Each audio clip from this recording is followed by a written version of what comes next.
ये कहानी है कोरा नाम की एक लड़की की, जिसका बेटा कहीं पर गायब हो गया था। तब उसे एक आदमी मिलता है जिसने उसे यकीन दिलवाया कि उसका बेटा उसे वापस मिल जाएगा, अगर वो इस दुनिया में ना भी हुआ तब भी। हमें एक घर दिखाया जाता है जिसको पुलिस ने चारों तरफ से सील किया हुआ था। उस घर में एक लेडी ऑफिसर आती है जो हर चीज को बहुत गौर से देख रही थी। तभी हमें बैकग्राउंड में एक कॉल सुनाई देती है जो कोरा की थी, जिसमें बस वो ये कह रही थी कि जल्दी से आओ, मेरी मदद करो। वो बहुत ज्यादा घबराई हुई थी। वो बताती है कि उसके घर में कोई है जो उसे बाहर जाने नहीं दे रहा। उस घर में अब जब पुलिस आती है तो घर का अजीब माहौल था। सारा घर बिखरा हुआ था, खून के निशान थे, पर वहाँ पर किसी की लाश नहीं थी और न ही किसी को मारा गया था। उधर फर्श पर नमक से दायरा बनाया हुआ था। लेडी ऑफिसर कोरा के घर में ये सब कुछ चेक कर रही थी। वो उसकी बहन थी। हर चीज की जांच करने के बाद वो पुलिस स्टेशन आ जाती है और आकर कोरा से पूछताछ करती है, क्योंकि उसके जिस्म पर भी खून लगा हुआ था। पहले तो वो कुछ नहीं बताती, मगर ज्यादा पूछने पर सब कुछ बता देती है। वो कहती है ये सब तो मैं अपने बेटे को सिर्फ वापस लाने के लिए कर रही थी। कोरा की बहन कहती है तुम होश में भी हो? तुम जानती नहीं हो क्या? तुम्हारा बेटा तो आज से 7 साल पहले गायब हुआ था और हो सकता है अब तो वो जिंदा भी ना हो। उसकी बहन उससे पूछती है ये खून किसका है कोरा? अभी भी वो कुछ नहीं बताती।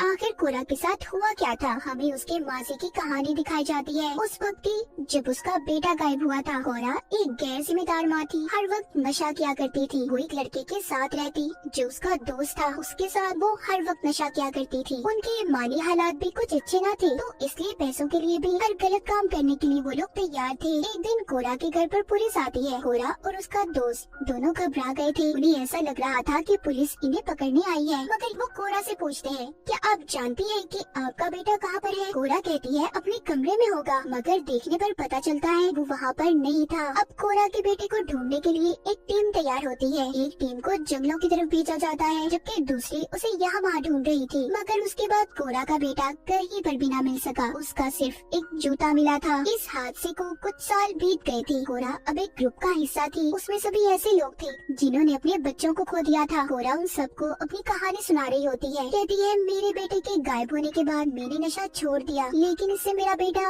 अब कभी वापस नहीं आएगा। वो अपनी मॉम के घर रहने लगी। वहाँ पर उसने अपने बेटे के लिए एक कमरा भी रखा हुआ था, क्योंकि कहीं न कहीं उसे ऐसा लगता था कि उसका बेटा जरूर वापस आएगा। कोरा की बहन जो पुलिस ऑफिसर बन चुकी थी, वो भी कोरा से बात करने की कोशिश करती थी, मगर कोरा हर वक्त गुस्से में होती और अपनी बहन से सही से बात भी नहीं किया करती थी। कोरा की इतनी जिंदगी के बारे में तो पता चल गया। अब सीन दोबारा से पुलिस स्टेशन पर शिफ्ट होता है। वहाँ पर उसकी बहन पूछती है कि कोरा ये खून किसका है? बताओ मुझे, तभी मैं तुम्हारी मदद कर सकती हूँ। यहाँ पर कोरा एबल नाम की आदमी के बारे में बताती है। वो बताती है एबल हमारे ग्रुप का हिस्सा था। एक दिन वो मुझसे कैफे में मिलने आया और हम दोस्त बन गए। एबल ने अपनी बेटी को खो दिया था, जो तालाब में डूबने की वजह से मर गई। उसकी लाश पुलिस को कुछ दिन बाद मिली। मुझे लगा कि एबल मेरी हालात को समझेगा, क्योंकि उसने भी किसी को खोया था। उसने मुझे बताया कि उसने अपनी बेटी को देखा है। ये सुनकर कोरा की बहन कहती है भला मरे हुए लोगों को कोई कैसे देख सकता है? कोरा क्या तुम अभी भी नशे में हो? वो कहती है नहीं। कोरा फिर से अपनी कहानी आगे बढ़ाती है। वो बताती है एक दिन मैं घर पर अकेली थी। एबल मेरे घर पर आया। उसने मुझे बताया कि उसके पास एक तरीका है जिससे वो मेरे बेटे को वापस ला सकता है। मैं उसे देख पाऊंगी, छू सकती हूँ, क्योंकि वो खुद भी अपनी मरी हुई बेटी को वापस लाने में कामयाब हुआ था। मुझे उसकी इन बातों पर यकीन नहीं आया। मैंने उसे अपने घर से निकाल दिया। उसकी बहन पूछती है कि कोरा एबल आखिर चाहता क्या था? वो बताती है कि उसने अपनी बेटी को दोबारा जिंदा किया था। वो काली दुनिया से उसे वापस लाया था। जब कोरा की बहन उससे पूछती है वो कैसे? उसके चेहरे पर डर था। कोरा बताती है उस जगह से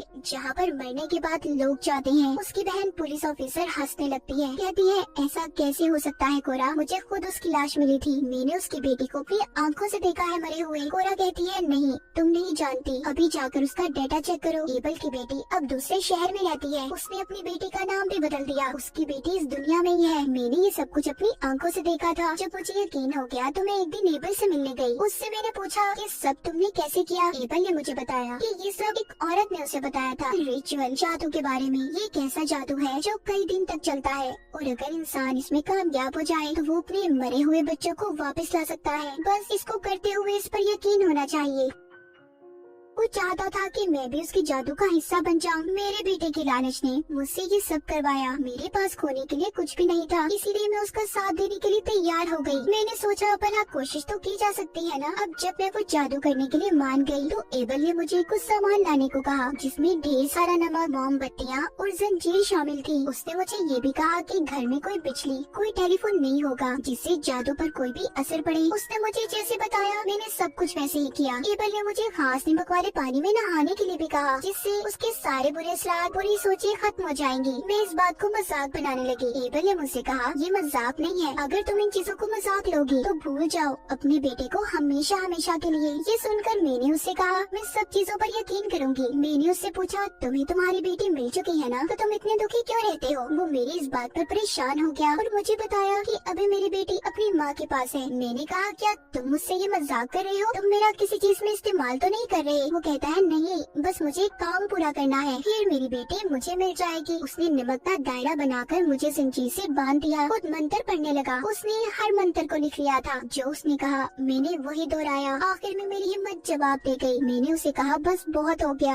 अब मुझे खोल दो। मगर एबल मंत्र पढ़ता रहा। उसने मंत्र पढ़ना बंद नहीं किए थे। अचानक से मैं हवा में तैरने लगी और एकदम से फर्श पर आ गिरी। मुझे भी यकीन हो चुका था कि सब हो सकता है, मैं अपने बेटे को दोबारा हासिल कर सकती हूँ। अब अगला जादू का हिस्सा था इनविटेशन, बुलावे का। हम दोनों ने मिलकर मंत्र पढ़े। मेरा घर सारा हिलने लगा, मोमबत्तियाँ बुझ गयी और अचानक से सूरज भी गायब हो गया। मुझे कुछ अजीब महसूस होने लगा। मैं समझ गई थी हम लोग उस दुनिया का दरवाजा खोलने की कोशिश कर रहे हैं, जो कि एक जिंदा इंसान के लिए बहुत बड़ा खतरा है। सुबह को अगले दिन मेरा दोस्त आया जो मेरे साथ मिलकर नशा किया करता था। उसने जब मुझे और एबल को एक साथ घर पर देखा तो उसे लगा कि जैसे हमारे दरमियान में कोई रिश्ता है। उसने एबल के पर्स से पैसे चुराए और मुझे कड़वी बातें सुनाकर चला गया। अब हमारा अगला कदम था ग्रीफ, यानी कि गम। एबल ने मुझे बताया कि ये थोड़ा सा मुश्किल है, पर मैं इस चीज के लिए भी तैयार हो गई। हमने अपना ये काम शुरू किया। ये सब करते हुए मैं अपनी पुरानी यादों में चली गई। जिस दिन मेरा बेटा गायब हुआ था, मैंने अपने विजन्स, ख्यालों में देखा कि वो मेरे पास आया। उस वक्त मैं नशे में थी,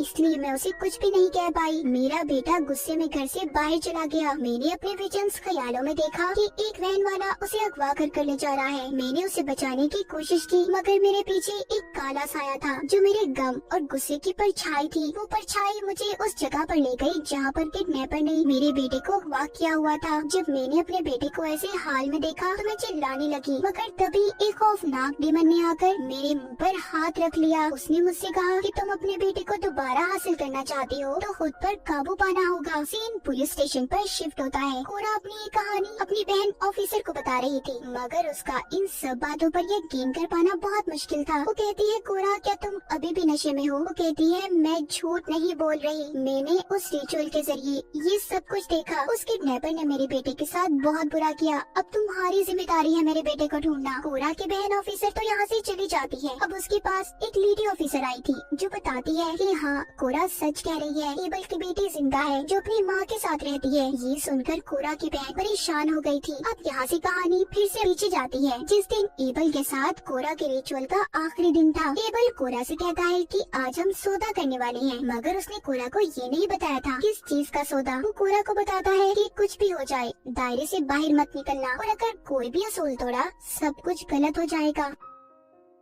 आज एबल को जंजीरों से बांधा जाना था। कुछ देर के बाद ऐसा लगता है कि जैसे किसी अजीब काली ताकत ने एबल को पोजेस्ड अपने कंट्रोल में कर लिया है। तभी उसके मुंह से अजीब सी चीजें भी बाहर निकलने लगी थी, जिनमें हड्डियां, बाल और खून शामिल था। ये सब देखकर कोरा डर से चिल्लाती है। उसने दायरे को तोड़ दिया था और डर कर बाहर आ जाती है। कुछ देर के बाद जब वो दोबारा घर के अंदर गई तो एबल जमीन पर बेजान पड़ा हुआ था। उसने अचानक से कोरा पर हमला कर दिया। साथ ही कहता है, तुमने सब कुछ बर्बाद कर दिया, मैंने तुम्हें मना किया था ना। मगर अचानक से किसी काली ताकत ने एबल को अंधेरे में खींच लिया था। अब वो काली ताकत कोरा के पास आती है और उससे ये रिचुअल पूरा करने का कहती है, और ये भी कहती है कि अगर उसने ऐसा ना किया तो अपने बेटे को भूल जाए। कोरा अभी भी यहाँ पर समझ नहीं पाई थी। एबल ने जो उसको कहा था वो किसी और का नहीं बल्कि कोरा का सौदा करने वाला था, एक शैतान से। अगले रिचुअल के हिस्से में वो अभी बकरी लाती है। उसने उसे एक कमरे में बंद कर दिया था। जब रिचुअल जादू को पूरा करने वो दोबारा से कमरे में आई। इस बार मंत्र पढ़ती अपने विजन्स ख्यालों में अजीब से खेतों में पहुंच गई थी।